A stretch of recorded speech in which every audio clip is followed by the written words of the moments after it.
melakukan penelitian. Jadi jangan asal tuduh, ya. Berusaha semaksimal mungkin mencari sebuah bukti baru Anda tanyakan, ya. Karena tidak semua orang keluar rumah itu harus bukan berarti dia sering keluar rumah ini untuk menemui selingkuhan.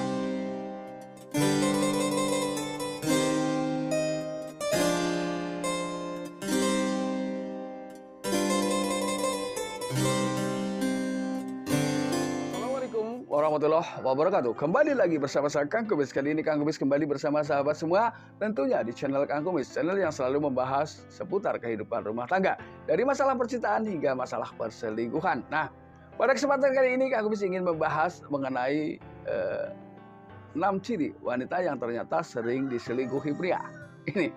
Ini tentunya harus kita pahami apa sih yang tanda-tandanya, ya. Tanda-tanda yang harus kita perhatikan ketika secara diam-diam ternyata malah pasangan atau wanita ini sering diselingkuhi oleh pria lain tentunya, ya. Namun sebelum lanjut ke topik, ada salahnya silahkan sahabat semua subscribe, like, dan komen, dan jangan lupa share, ya, agar dukungan Anda memang betul-betul sangat bermanfaat buat Kang Kumis, dan juga mudah-mudahan apapun yang Kang Kumis sampaikan bisa juga bermanfaat buat sahabat, ya. Dan tidak lupa Kang Kumis mengucapkan terima kasih yang sebesar-besarnya buat sahabat semua yang sudah mendukung channel Kang Kumis hingga saat ini. Nah, kira-kira 6 poin ini apa yang harus kita perhatikan ketika kita kebetulan sering mencurigai pasangan berselingkuh. Nah, tapi perselingkuhan ini adalah tentunya perselingkuhan yang memang dia di samping sering tapi juga pandai menutupinya. Nah, yang pertama, dia akan selalu bersikap manis dan baik terhadap pasangan. Ya, tapi ini bisa jadi dalam kurun tertentu.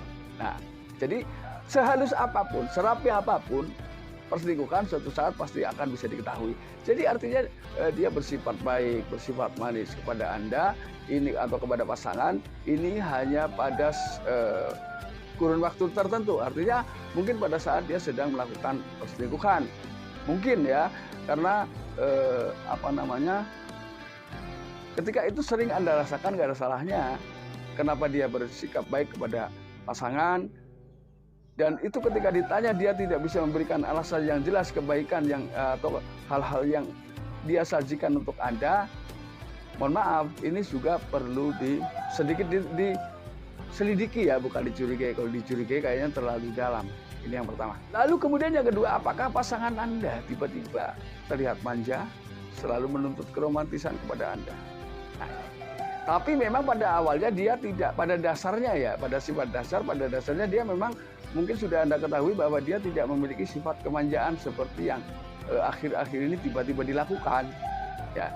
Ini juga perlu diperhatikan karena ada loh pasangan yang memang dari awal menikah hingga sampai sekarang masih mempertahankan sifat manjanya. Itu memang berarti bagian daripada sifat wanita tersebut. Ini yang kedua. Lalu yang ketiga, apakah dia tiba-tiba memiliki kecemburuan yang meningkat, ya. Artinya kecemburuan itu bahkan bisa jadi kecemburuan yang tidak ada alasan, atau mungkin orang lebih mengenal dengan cemburu buta. Nah, apakah Anda merasakan itu? Misalnya Anda merasa bahwa Anda sebagai suami tidak melakukan apapun, ya, namun akhir-akhir ini dia selalu curiga, cemberut, menuduh yang enggak. Ini perlu diluruskan. Nah, biasanya ketika sudah seperti itu, maka si wanita ini pun enggan menerima nasihat dan penjelasan, ya. Walaupun Anda mungkin mengatakan, ini bisa saya jelaskan, Bu. Tapi dia tetap gak nerima.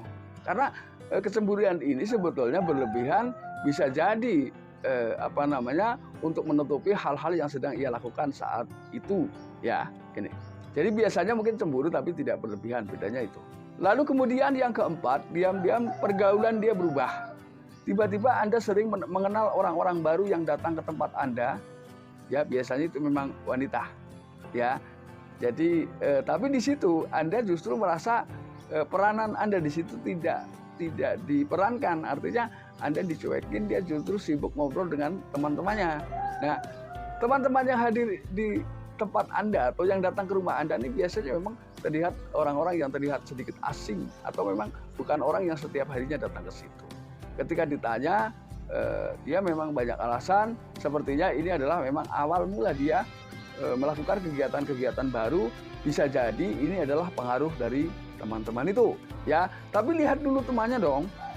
Kalau temannya memang berpenampilan rapi, baik, itu lebih baik. Nah, ini kan teman-teman yang mungkin Anda sendiri kalau melihat kurang sedikit suka dengan penampilannya.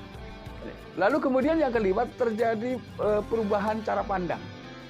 Mungkin dulu hal-hal yang pernah Anda sepakati bersama, ya, apapun yang Anda lakukan ketika itu sudah menjadi sebuah komitmen, dia akan menyepakatinya. Tapi pada lama-kelamaan pada akhirnya dia justru akan kurang menyetujui dengan apa yang sudah dilakukan sebelumnya, ya.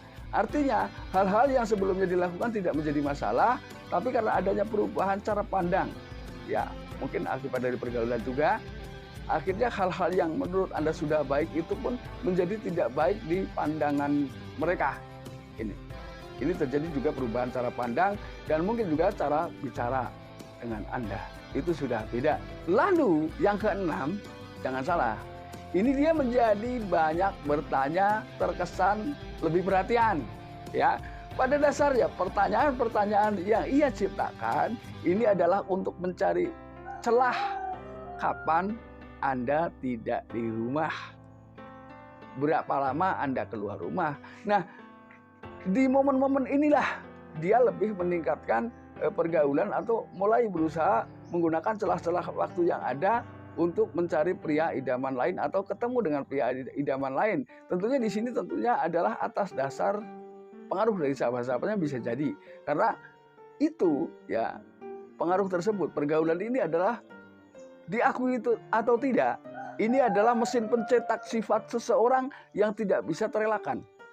Artinya ketika kita bergaul dengan orang baik secara tidak langsung, dari pandangan secara umum saja kita sudah terlihat baik. Karena di mana kita berada, di situ kita akan mendapatkan sebuah nama. Ya, itu kalau bicara dari sisi pergaulan. Nah, sahabat, itulah 6 hal yang tentunya ada beberapa perbedaan-perbedaan yang harus Anda pahami ketika Anda selama ini tiba-tiba merasa ada yang mengganjal. Ada yang merasa Anda curiga bahwa jangan-jangan pasangan saya selingkuh, ya.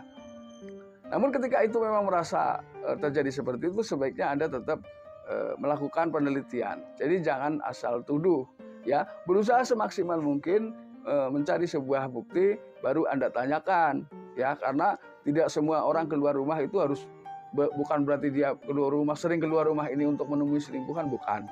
Barangkali dia punya aktivitas baru yang semata-mata ingin mendukung perekonomian suami. Jadi intinya jangan berburuk sangka dulu, ya. Nah, sahabat, mudah-mudahan apa yang Kang Kumis sampaikan bisa bermanfaat buat sahabat semua. Dan akhir kata, salam harmonis bersama Kang Kumis. Wabillahi taufiq wal hidayah. Wassalamualaikum warahmatullahi wabarakatuh dan terima kasih.